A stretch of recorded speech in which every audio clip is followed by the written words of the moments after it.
കേരളത്തിലെ ഒന്നാം പിണറായി വിജയൻ സർക്കാർ, രണ്ടാം പിണറായി സർക്കാർ ഞാൻ കണ്ട ഒരു കാര്യം, കേരളത്തിലെ ഒരു 2 ടേം പൂർത്തിയാക്കിയിരുന്ന എല്ലാ എം.എൽ.എമാരോടും മാറി നിൽക്കാൻ പറഞ്ഞു.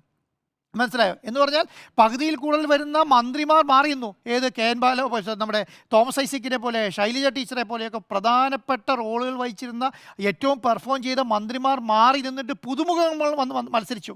ആ സമയത്ത് 99 സീറ്റിൽ പിണറായി വിജയൻ സർക്കാർ അധികാരത്തിൽ വന്നു എന്ന് പറഞ്ഞാൽ രണ്ടാമത്തെ ടേമിലാണ് ഞാൻ പറയുന്നത്. അപ്പോൾ ആ സമയത്തായിരുന്നു ഈ വലിയ രീതിയിൽ അത് ഈന്തപ്പഴത്തിൽ സ്വർണം കടത്തുന്നു, പിന്നെ സ്വർണ്ണം എന്താ ഈ ബിരിയാണി ചെമ്പിൽ സ്വർണം കടത്തുന്നു എന്നൊക്കെ പറഞ്ഞ് ആരോപണങ്ങളുടെ ഒരു ശരം തന്നെ ഉണ്ടായിരുന്നു. എന്താ പറയുക, ആരോപണങ്ങളുടെ കുത്തൊഴുക്കായിരുന്നു ആ സമയത്ത്. ഈ ആരോപണം എല്ലാം ജനങ്ങളെടുത്ത് അട്ടിക്ക് വെച്ചു എന്നുള്ളതാണ്.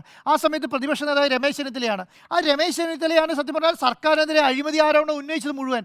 ഈ 2021 തുടങ്ങി 26 വരെയുള്ള കാലയളവിൽ ഏതെങ്കിലും അവിടെ അഴിമതി ആരോപണം ഉണ്ട്, ഒന്നും വിജയിച്ചില്ല എന്നുള്ളത് മാത്രമല്ല